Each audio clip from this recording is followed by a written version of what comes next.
E aí você cresceu, né? Deixou de ser aquela criancinha curvilínea, passou a ser uma adolescente. Não sei se eu posso dizer que você era curvilínea, não sei se eu posso dizer se você era alisada, era relaxada. Relaxada sempre fica esquisito, né? Mas acaba que realmente é esquisito, né? E aí você deixou de ser criança e passou a ser adolescente. E uma coisa muito importante aconteceu no seu corpo, que é chamada puberdade. Então, você deixou de ter aquele cabelinho baby, coisa mais fofinha, que até aos nossos 5 anos é o cabelo mais lindo que a gente já teve em toda a nossa vida e ele nunca mais vai voltar assim, desculpa falar, né? E aí, você entrou na adolescência, entrou na puberdade e os hormônios estouraram o seu organismo e, consequentemente, influenciaram no seu cabelo. Então, muito provavelmente, se você usava cabelo natural nessa época, você percebeu que o teu cabelo mudou muito ali naquela etapa, entre os 10 e 13 anos, quando você teve a sua primeira menstruação. Nossa, gente, a transformação que acontece no corpo é muito grande. Então, aconteceu com você também. E se você usava o cabelo com algum tipo de química, essa transformação também aconteceu, mas você não conseguiu perceber tão intensamente, porque o teu cabelo estava quimicamente transformado. Esse assunto da química a gente vai comentar um pouquinho mais em outra aula. Mas eu queria contar isso tudo aqui pra você porque naquele momento, quando você era criança, já começaram a colocar minhocas na sua cabecinha, falando coisas pejorativas, usando acessórios não adequados, te condicionando, como a gente falou na última aula, a entender o seu cabelo de uma maneira. E aí, quando você entrou na adolescência, a coisa piorou um pouquinho de figura, né? Muito provavelmente. Porque a adolescência a gente tem um negócio de um mau humor, assim, um negócio complicado, né? Ou de mau humor ou de muita sensibilidade. Porque cada pessoa teve, né, o seu momento, o seu estilo de vida. Mas o que é unânime é que as nossas emoções ficam afloradas. Afinal de contas, a gente está descobrindo um novo mundo. A gente não é mais ali aquela criancinha, o nenenzinho de mamãe, né? A gente começou a colocar a cara no mundo e o mundo começou a colocar a cara dele na gente. Isso tudo fez com que a gente começasse a ter mais outras interpretações sobre o nosso cabelo junto daquele contexto. Então, muito possivelmente você teve algum grupinho, alguma galerinha ali, umas amizades que tinham seu estilo e você queria se encaixar naquele estilo. Afinal de contas, você não queria ficar para trás, né? Todo mundo fazia uma coisa, você queria fazer aquela coisa também, porque adolescente é trouxa e é assim mesmo. Desculpa aí, falei. Então, assim, adolescente quer seguir a manada, adolescente quer ficar ali fazendo parte de um grupinho. Só que, assim, fazer parte de um grupo não é um problema, gente, realmente. Eu também quero fazer parte de um grupo. Ser humano é um ser sociável, ele quer sim ser pertencente a um grupo. O problema está quando a gente precisa se distanciar de quem a gente é de verdade para se encaixar no grupo.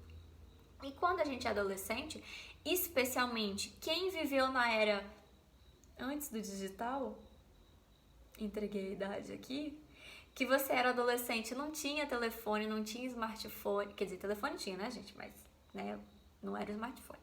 Não tinha smartphone, não tinha computador, não tinha, quer dizer, completamente, mas as nossas redes sociais não eram redes sociais, nossas redes sociais era ali o clube da pracinha, era a gente ficar jogando na rua, na casa de um amiguinho depois do horário, eram as paqueras que tinha nas praças mesmo, as festinhas da escola.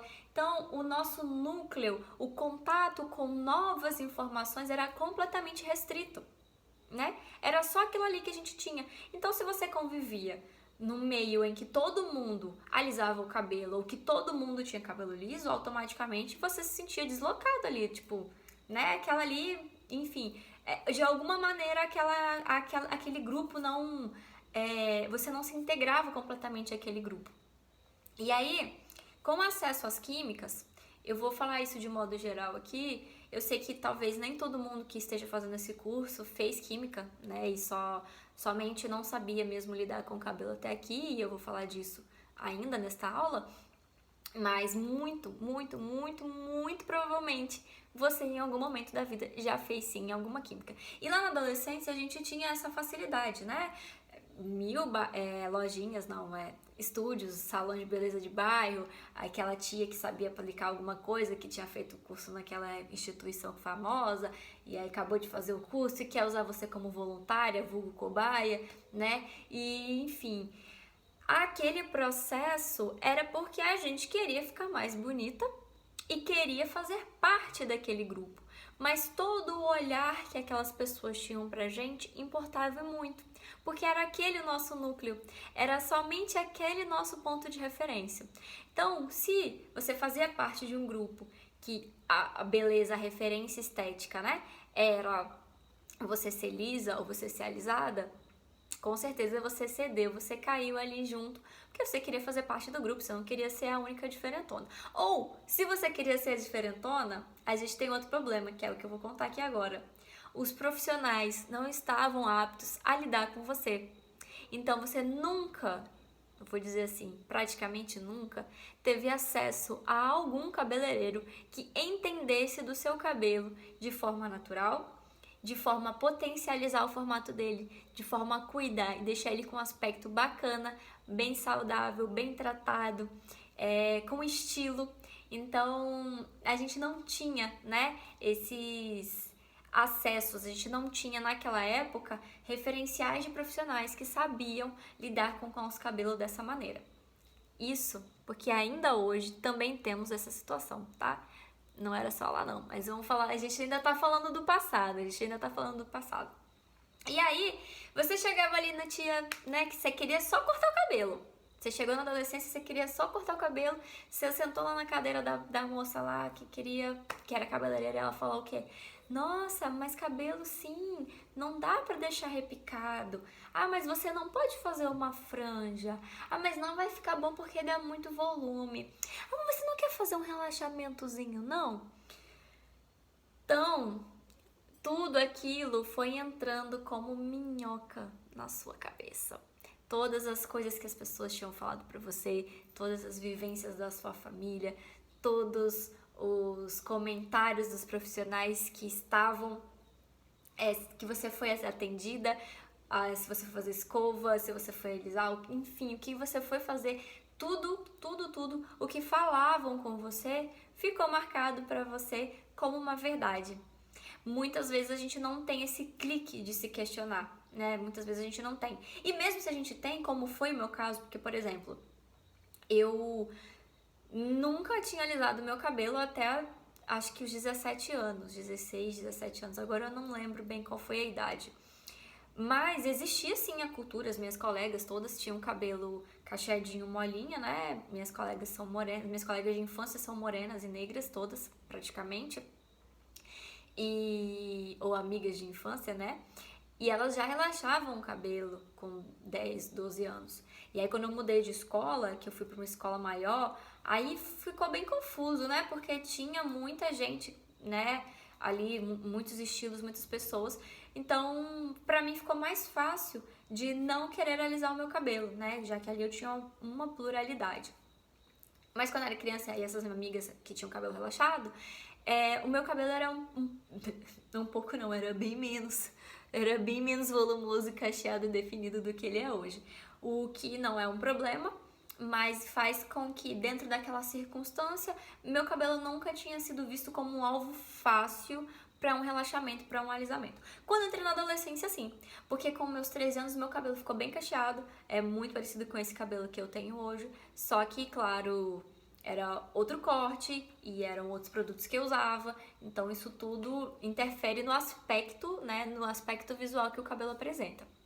E aí, enfim, quando eu cheguei na adolescência, eu fiz o meu primeiro relaxamento porque de tantas pessoas falarem comigo, de tanto eu ouvir, não, vai ser só pra relaxar a raiz. Gente, quem nunca caiu? Conta aqui, pertinho aqui pra mim. Quem nunca caiu nessa história de só relaxar a raiz pra baixar a raiz? Que atire a primeira pedra. Não é verdade.